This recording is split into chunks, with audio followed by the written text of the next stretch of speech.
함께 나눌 말씀은 다니엘서 8장 1절에서 14절 말씀입니다.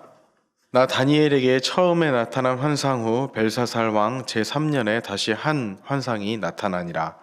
내가 환상을 보았는데 내가 그것을 볼 때에 내 몸은 엘람 지방 수산성에 있었고 내가 환상을 보기는 을레 강변에 서이니라. 내가 눈을 들어본즉 강가에 두 뿔 가진 순양이 섰는데 그 두 뿔이 다 길었으며 그중 한 뿔은 다른 뿔보다 길었고 그 긴 것은 나중에 난 것이더라. 내가 본즉 그 순양이 서쪽과 북쪽과 남쪽을 향하여 받으나 그것을 당할 짐승이 하나도 없고 그 손에서 구할 자가 없으므로 그것이 원하는 대로 행하고 강하여졌더라. 내가 생각할 때에 한 수렴소가 서쪽에서부터 와서 온 지변에 두루 다니되 땅에 닿지 아니하며 그 염소의 두 눈 사이에는 현저한 뿔이 있더라. 그것이 두 뿔 가진 숫양 곧 내가 본 바 강가에 섰던 양에게로 나아가되 분노한 힘으로 그것에게로 달려가더니 내가 본즉 그것이 순양에게로 가까이 나아가서는 더욱 성내어 그 순양을 쳐서 그 두 뿔을 꺾으나 순양에게는 그것을 대적할 힘이 없으므로 그것이 순양을 땅에 엎드려뜨리고 짓밟았으나 순양을 그 손에서 벗어나게 할 자가 없었더라. 수렴소가 스스로 심히 강대하여 가더니 강성할 때에 그 큰 뿔이 꺾이고 그 대신에 현저한 뿔 넷이 하늘 사방을 향하여 났더라. 그 중에 한 뿔에서 또 작은 뿔 하나가 나서 남쪽과 동쪽과 또 영화로운 땅을 향하여 심히 커지더니 그것이 하늘 군대에 미칠 만큼 커져서 그 군대와 별들 중에 몇을 땅에 떨어뜨리고 그것들을 짓밟고 또 스스로 높아져서 군대의 주제를 대적하며 그에게 매일 드리는 제사를 없애버렸고 그의 성소를 헐었으며 그의 악으로 말미암아 백성이 매일 드리는 제사가 넘긴 바 되었고 그것이 또 진리를 땅에 던지며 자의로 행하여 형통하였더라. 내가 들은즉 한 거룩한 이가 말하더니 다른 거룩한 이가 그 말하는 이에게 묻되 환상에 나타난 바 매일 드리는 제사와 망하게 하는 죄악에 대한 일과 성소와 백성이 내준 바 되며 짓밟힐 일이 어느 때까지 이를꼬 하매 그가 내게 이르되 2300 주야까지니 그때에 성소가 정결하게 되리라 하였느니라. 아멘. 다니엘은 벨사살 원년에 첫 번째 환상을 봅니다. 다니엘서 그 7장에 나왔던 내용이죠. 그리고 그 후에 2년 만에 두 번째 환상을 보는 것이 오늘 본문의 내용입니다. 3절에 이렇게 기록이 되어 있습니다. 내가 눈을 들어본즉 강가에 두 뿔 가진 순양이 섰는데 그 두 뿔이 다 길었으며 그중 한 뿔은 다른 뿔보다 길었고 그 긴 것은 나중에 난 것이더라. 다니엘은 지금 을레 강변이라는 곳에 서 있었는데 거기서 하나님께서 보여주시는 환상을 보게 됩니다. 이 다니엘이 처음으로 본 짐승은 순양이었습니다. 이 순양이 그 기다란 두 뿔을 가지고 있었는데 또 한 뿔이 다른 뿔보다 길었다고 설명을 하고 있죠. 두 뿔 중에서 더 기다란 것이 또 나중에 나왔다는 그 말씀이 있었습니다. 4절입니다. 내가 본즉 그 순양이 서쪽과 북쪽과 남쪽을 향하여 받으나 그것을 당할 짐승이 하나도 없고 그 손에서 구할 자가 없으므로 그것이 원하는 대로 행하고 강하여졌더라. 이 다니엘이 순양을 이제 그 환상 가운데 봤는데 이 순양이 그 서쪽과 북쪽, 남쪽을 향해서 가리지 않고 마구 들이댔습니다. 그런데 어떤 짐승도 이 순양을 대항해서 대적할 그런 양이 없었습니다. 없었던 거죠. 그래서 이 의기양양해진 순양은 마음대로 행동하면서 더욱 강해졌습니다. 이제 내 1자 본문이죠. 20절에 보면 그 가브리엘 천사가 이 순양이 그 두 뿔이 의미하는 게 무엇인가를 설명해 줍니다. 이 두 뿔이 메대와 바사, 페르시아를 가리킨다고 이제 해석을 하고 있죠. 즉 이 순양은 그들이 이제 형성했던 그 메대, 페르시아 제국, 그 연합 제국을 말합니다. 이제 당시 역사가에 의하면 그 페르시아 왕들은요 전쟁터에 나갈 때면 항상 그 금으로 된 순양 머리를 가지고 나갔다고 합니다. 그리고 페르시아가 별자리로 자신을 표현할 때 순양으로 표현했다는 그런 기록이 있습니다. 즉 이 순양이 페르시아 그리고 메데 페르시아 제국, 이 연합 제국을 의미하는 것을 알 수가 있습니다. 그리고 뿔이 상징하는 것은 왕이라는 것을 저희가 이미 7장에서도 확인했습니다. 즉 이 두 뿔, 순양의 두 뿔은 메대와 페르시아의 왕을 각각 상징하고 있다는 거죠. 그리고 이 두 나라의 연합, 그리고 이 나라의 국력이 그 뿔과 뿔의 크기를 통해서 보여지고 있는 것이 이 순양이 의미하는 바입니다. 그리고 다니엘이 두 번째로 본 짐승은 순염소였습니다. 이제 5절입니다. 내가 생각할 때 한 수렴소가 서쪽에서부터 와서 온 지면에 두루다니되 땅에 닿지 아니하며 그 염소의 두 눈 사이에는 현저한 뿔이 있더라. 이 숫염소가 갑자기 이제 서쪽에서 등장을 하고 순식간에 온 세상을 정복했습니다. 이제 얼마나 빨리 움직이는지 발이 이제 땅에 닿지 않을 정도였다고, 보이지 않았을 정도였던 거죠. 그렇게 엄청 빨랐다고 표현을 하고 있습니다. 그리고 7절입니다. 내가 본즉 그것이 순양에게로 가까이 나아가서는 더욱 성내어 그 순양을 쳐서 그 두 뿔을 꺾으나 순양에게는 그것을 대적할 힘이 없으므로 그것이 순양을 땅에 엎드러뜨리고 짓밟았으나 순양을 그 손에서 벗어나게 할 자가 없었더라. 그렇게 강해 보였던 그 순양이었는데 이 순염소를 통해서 이제 제압을 당합니다. 그리고 이 순염소는 뿔이 하나였는데 이 순염소가 순양에게 다가가서는 그 순양의 두 뿔을, 그렇게 강해 보였던 두 뿔을 부러뜨립니다. 그리고 결국 이 순양은 순염소에게 죽임을 당합니다. 즉 다른 나라가 일어나서, 이제 보통 헬라라고 이제 해석을 하죠. 이제 헬라가 일어나서 이 메데 페르시아 제국을 페르시아 연합을 멸망시킨다는 그런 내용입니다. 그리고 한 큰 뿔, 이제 수렴소에 있던 큰 뿔은 그 한 왕, 그 큰 능력을 지녔던 한 왕임을 또 알 수가 있습니다. 8절입니다. 수렴소가 스스로 심히 강대하여 가더니 강성할 때에 그 큰 뿔이 꺾이고 그 대신에 현저한 뿔 넷이 하늘 사방을 향하여 났더라.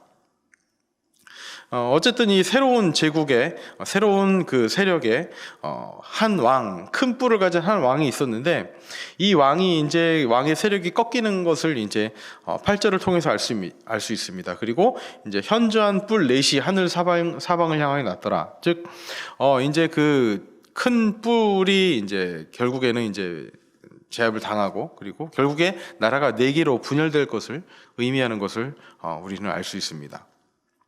그리고 9절에 보면 또 이 한 뿔에서 작은 뿔 하나가 또 나온다는 내용이 나오죠. 그리고 그 가운데 이어지는 내용입니다. 10절입니다. 그것이 하늘 군대에 미칠 만큼 커져서 그 군대와 별들 중에 며칠 땅에 떨어뜨리고 그것들을 짓밟고, 이렇게 한 강력한 왕이 이제 네 왕으로 이제 분열이 되고 그 네 왕에서 비롯된 네 왕 중에 한 왕에서 비롯된 작은 뿔, 즉 그 작았던 그 세력이 이제 커져서 이제 모든 것을 정복합니다. 그런데 그 가운데 그 작은 뿔이 매우 강해지는데 그 가운데 하늘의 별 며칠 땅에 떨어뜨렸다는 기록이 있습니다. 그리고 11절입니다. 또 스스로 높아져서 군대의 주제를 대적하며 그에게 매일 드리는 제사를 없애버렸고 그의 성소를 헐었으며, 이 내용은 하나님을 섬기는 자들에 대한 박해의 내용입니다. 즉 하나님께 제사를 드리지 못하게 하고 성소를 헐어버린 거죠.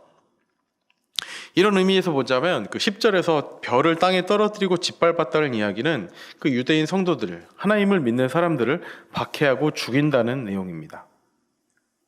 12절입니다. 그의 악으로 말미암아 백성이 매일 드리는 제사가 넘긴 바 되었고 그것이 또 진리를 땅에 던지며 자의로 행하여 형통하였더라. 이제 작은 뿔은 하는 일마다 형통했습니다. 그리고 진리는 땅에 떨어진 것처럼 보이는 그런 상황이었습니다. 이 성경학자들, 역사학자들에 의하면 이 작은 뿔은 안티오쿠스 4세로 알려진 그 에피파네스라고 이제 해석을 하고 있습니다. 이 안티오쿠스는 이제 그 기독교를 박해했던 그 사람으로 유명하죠. 그래서 이 안티오쿠스 시대에는요, 성경은 이제 찢겨져서 불에 탔고, 그리고 누구든지 성경을 가지고 있거나 소유하고 있거나, 그리고 이제 성경의 그 진리를 따르는 사람이 있다면 이것이 발각되는 순간 그 자리에서 이제 처형을 당했다고 합니다. 어떻게 보면 안티오쿠스는 이 말세에 세상에 나타난 혼란을 야기할 그 악한 세력이 어떤 일을 할 것인지에 대해 단면적으로 보여주는 그런 역사적인 인물이라고 보여집니다. 즉 어쨌든 지금까지 환상을 보면 정말 누구도 범접할 수 없을 그런 큰 세력을 가진 그 숫양 어떤 그 권력도 이제 무너지고 또 다른 세력이 일어나서 또 그것을 멸하고 그 정말 강할 것 같던 그 한 뿔을 가진 그 뿔 왕도 이제 무너지고 또 네 개로 갈라지고 그 가운데 또 작은 뿔이 나고 그 가운데 그 작은 뿔을 통해서 또 그 모든 이제 세력들이 이제 멸해지고 절대적인 권력을 가지고 있는 것처럼 보이는 그런 역사의 흐름 가운데 있는 것을 이 환상을 통해서 이제 보게 된 거죠. 그리고 이제 13절입니다.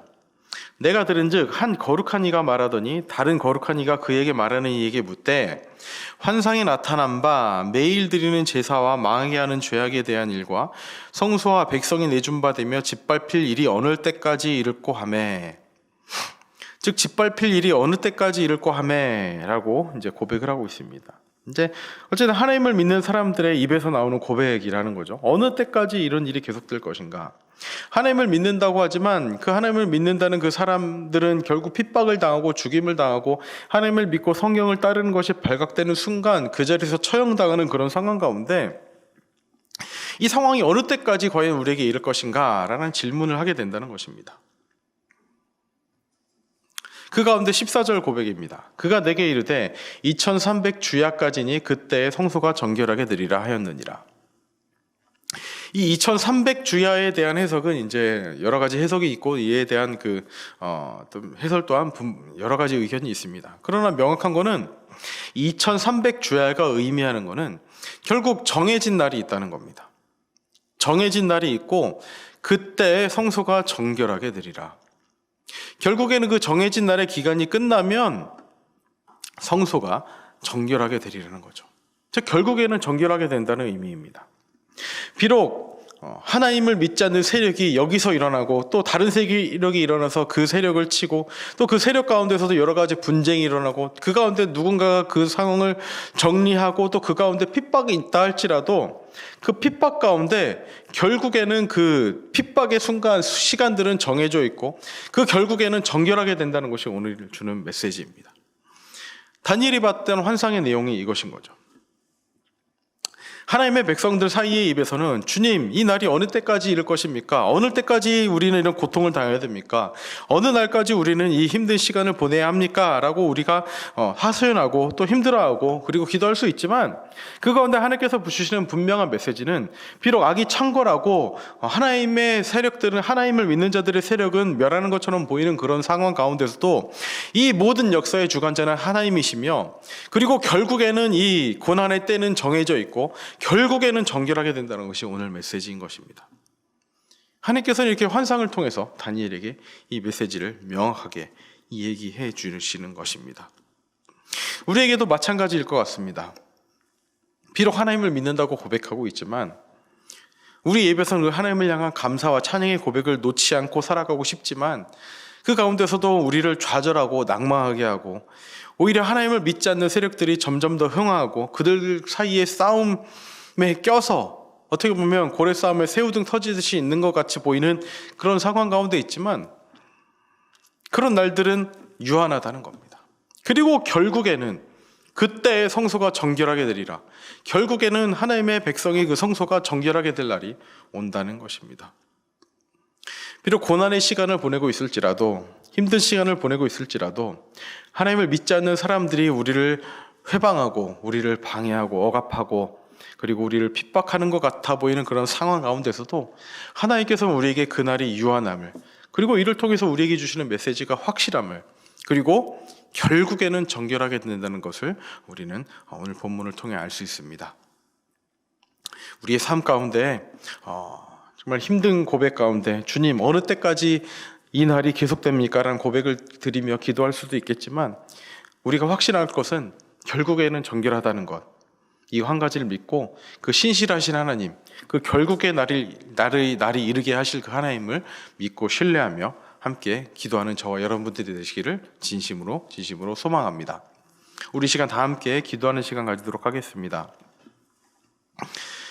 악이 창궐하고 하나님을 대적하는 무리들이 여기저기서 일어나고 그리고 그들을 통해서 하나님을 핍박하는 세력들이 점점 더 번창하는 것 같이 보이는 그런 시간 가운데서도 하나님께서 이 모든 역사를 주관하고 계심을, 다니엘을 통해서 미래의 이 환상을 보여주신 것처럼 이 모든 것이 하나님의 주권 가운데 있음을 고백하며, 그리고 결국에는 하나님께서 정결하게 되실 것을 믿으며 나아가기 원합니다.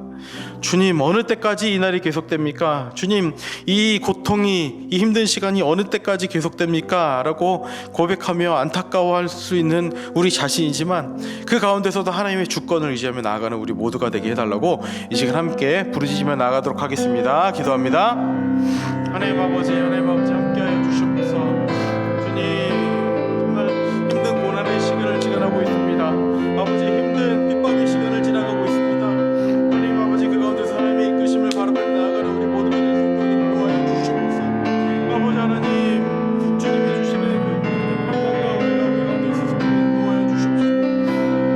주여, 하나님 아버지, 하나님이 주시는 귀한 은혜를 받으며 힘을 얻고 나아갈 수 있도록 인도하여 주시옵소서. 주여, 하나님 아버지, 함께하여 주시옵시고, 또한 또한 주님 주신 성령 은혜로 아버지, 우리가 되는 주님을 신뢰하며 나아갈 수 있도록 이끄시고 인도하여 주시옵소서. 아버지,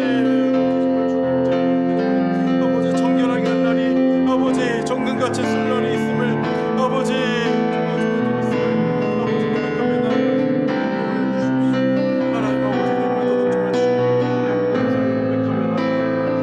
우리도 정말 주님의 고백하며 나아갈 수 있도록 인도하여 주시옵소서. 하나님 아버지, 정말 말씀해 주시옵소서.